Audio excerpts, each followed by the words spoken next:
नमस्कार।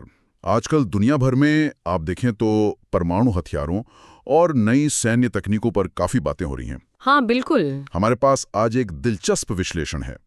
ये रूस के एक नए डेवलपमेंट पर फोकस करता है, खबरोस्क पनडुब्बी और उससे जुड़े पोसाइडन ड्रोन पर।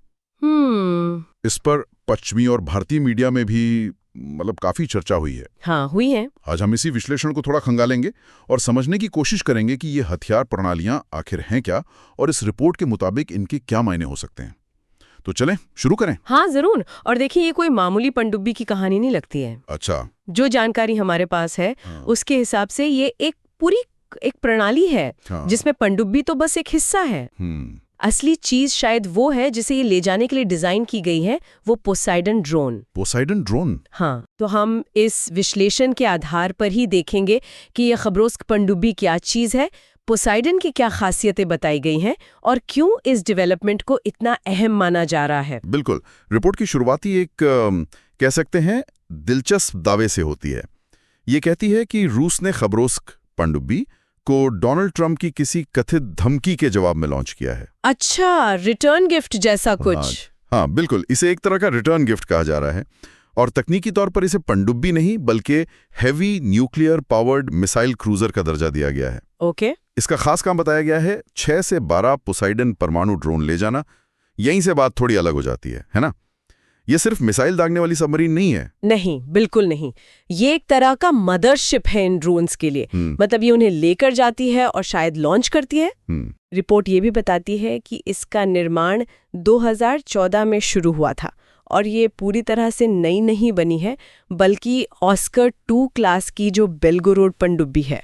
हाँ बिल्कुल, रोड सुना है उसके बारे में। जो खुद दुनिया की सबसे बड़ी पनडुब्बियों में गिनी जाती है, उसी को मॉडिफाई करके इसे तैयार किया गया है। अच्छा। जानकारी ये भी है कि बेलगोरोड पर पहले से ही शायद 6 पोसाइडन तैनात हो सकते हैं। तो खबरोवस्क शायद इस क्षमता को और बढ़ाने या शायद इसे और समर्पित भूमिका देने का एक तरीका है।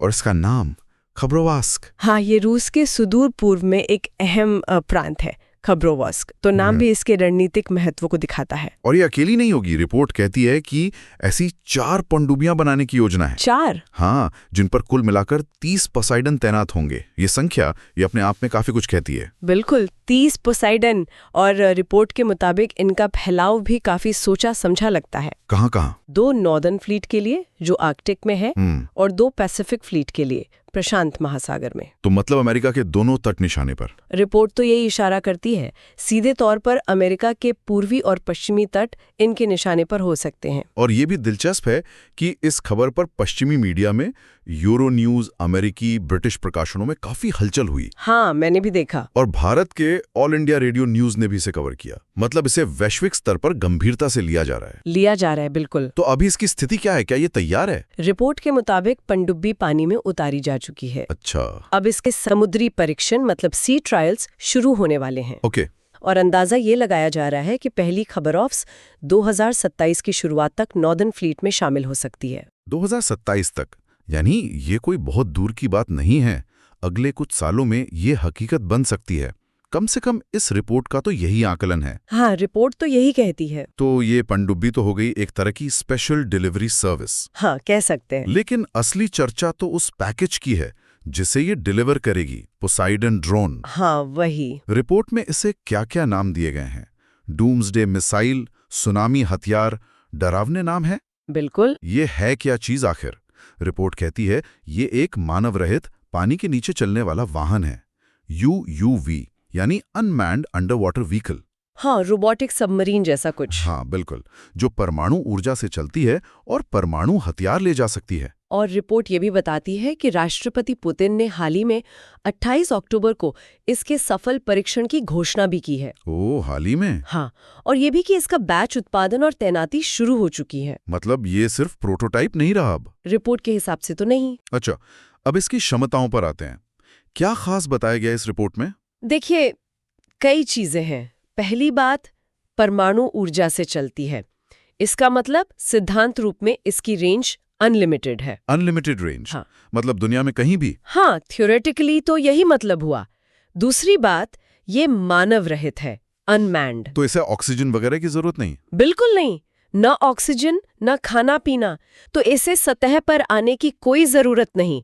रिपोर्ट यहाँ तक कहती है कि ये महीनों शायद सालों तक पानी के नीचे छिपी रह सकती है। सालों तक? हाँ, सालों वाली बात शायद थोड़ी अनुमानित हो, लेकिन महीनों तक छिपे रहना भी बहुत बड़ी बात है। और गहराई कितना नीचे जा सकती है? रिपोर्ट कहती है 1000 मीटर, यानी 1 किलोमीटर गहराई तक। 1 किलोमीटर?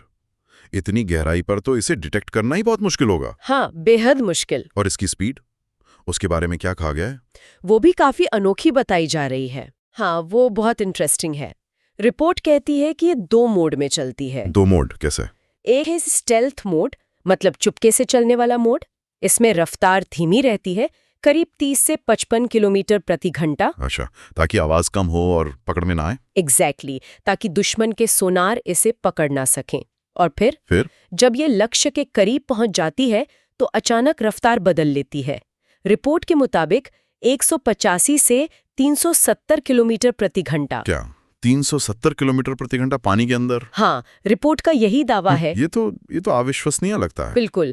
रिपोर्ट इसकी तुलना पारंपरिक टॉर्पीडो से करती है। हाँ, टॉर्पीडो कितने तेज होते हैं? उनकी अधिकतम रफ्तार करीब 100 किलोमीटर प्रति घंटा बताई गई है। तो ये पोसाइडन उससे लगभग 3 गुना से ज्यादा तेज हो सकता है अपनी टॉप स्पीड पर। हाँ, रिपोर्ट तो यही कहती है। बाप रे। और हथियार, कितना बड़ा परमाणु बम ले जा सकते हैं? रिपोर्ट का दावा है कि 2 से 100 मेगाटन तक का परमाणु हथियार ले जा सकता है। 100 मेगाटन? ये तो जार बोम्बा जितना हुआ।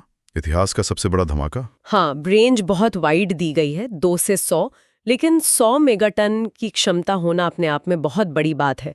ये रेंज बताती है कि इसका मकसद सिर्फ डराना नहीं, बल्कि महाविनाश करना हो सकता है। और ये संभव कैसे हुआ? मतलब इतना छोटा ड्रोन और परमाणु रिएक्टर? रिपोर्ट के मुताबिक इसके अंदर एक छोटा परमाणु रिएक्टर है, और रिपोर्ट रूस की इस क्षमता की तारीफ करती है कि उन्होंने इसे इतना छोटा और कारगर बना लिया है। लेकिन रिपोर्ट का सबसे सनसनीखेज दावा तो ये है कि इसे रोकना, इंटरसेप्ट करना लगभग नामुमकिन है। हाँ, यही इसका की सेलिंग पॉइंट बताया गया है। क्यों? कैसे? धीमी रफ्तार पर तो पकड़ना मुश्किल है क्योंकि ये शांत है, और जब ये तेज होती है तब तक बहुत पास आ चुकी होती है। कितने पास? रिपोर्ट कहती है कि जब तक दुश्मन के सोनार इसे शायद 2-3 किलोमीटर दूर डिटेक्ट कर पाते हैं, तब तक ये अपनी पूरी रफ्तार पकड़ लेती है, और फिर इतनी तेज चीज को पानी के अंदर रोकना रिपोर्ट के मुताबिक नामुमकिन है। तो क्या मौजूदा एंटी सबमरीन या एंटी टॉर्पेडो सिस्टम इसके सामने बिल्कुल बेकार है? रिपोर्ट तो इसी बात पर जोर देती है। ये अनइंटरसेप्टेबिलिटी, मतलब न रोके जा सकने की क्षमता ही इसकी सबसे बड़ी खासियत बताई गई है। पूरी अवधारणा इसी पर टिकी है कि एक ऐसा हथियार है जिसका फिलहाल कोई तोड़ नहीं है। हालांकि हमें ये याद रखना चाहिए कि ये सब जानकारी एक ही विश्लेषण पर आधारित है। रक्षा विशेषज्ञ शायद इन दावों पर बहस करे। हाँ, वो तो है, पर रिपोर्ट का नजरिया तो यही है। बिल्कुल। अच्छा, तो मान लीजिए कि ये ड्रोन अपने लक्ष्य तक पहुंच गया, फिर क्या होता है? रिपोर्ट के मुताबिक ये काम कैसे करता है? रिपोर्ट बताती है कि ये ड्रोन चुपचाप लक्ष्य वाले देश के तट के करीब पहुंचता है। ओके। फिर आखिरी फेज में तेज रफ्तार से आगे बढ़कर तट के पास पानी के नीचे फट जाता है। पानी के नीचे परमाणु धमाका, उसका असर क्या होगा? सुनामी? हाँ, पर यहीं पर बात सबसे ज्यादा डरावनी हो जाती है। रिपोर्ट के मुताबिक इस धमाके से एक बहुत बड़ी, मतलब विशाल आर्टिफिशियल सुनामी पैदा होती है। कितनी बड़ी? रिपोर्ट में 500 मीटर यानी आधा किलोमीटर ऊंची लहरों का जिक्र है। 500 मीटर? ये तो कल्पना से भी परे। हाँ, ये ऊंचाई वाकई चौंकाने वाली है, लेकिन इससे भी बुरा ये है कि ये सिर्फ पानी की लहरें नहीं होंगी। मतलब? ये एक रेडियोधर्मी सुनामी होगी। धमाके से निकला सारा रेडियोधर्मी पदार्थ पानी में मिल जाएगा और लहरों के साथ पूरे तट पर फैल जाएगा। ओह, तो मतलब सिर्फ बाढ़ और तबाही नहीं, बल्कि लंबे समय तक रहने वाला रेडिएशन, जहर। बिल्कुल। रिपोर्ट का कहना है कि जिस तट पर ये रेडियोधर्मी सुनामी टकराएगी, वो इलाका दशकों तक, शायद सदियों तक रहने लायक नहीं बचेगा। दशकों तक? हाँ, जमीन, पानी, सब कुछ जहरीला हो जाएगा। पीढ़ियों तक इसका असर रह सकता है। ये तो भयानक है। रिपोर्ट खास तौर पर अमेरिका के तटीय शहरों का जिक्र करती है, जैसे न्यूयॉर्क, बॉस्टन, कैलिफोर्निया की सिलिकॉन वैली, और उनकी अर्थव्यवस्थाओं की कमजोरी की बात करती है। क्यों?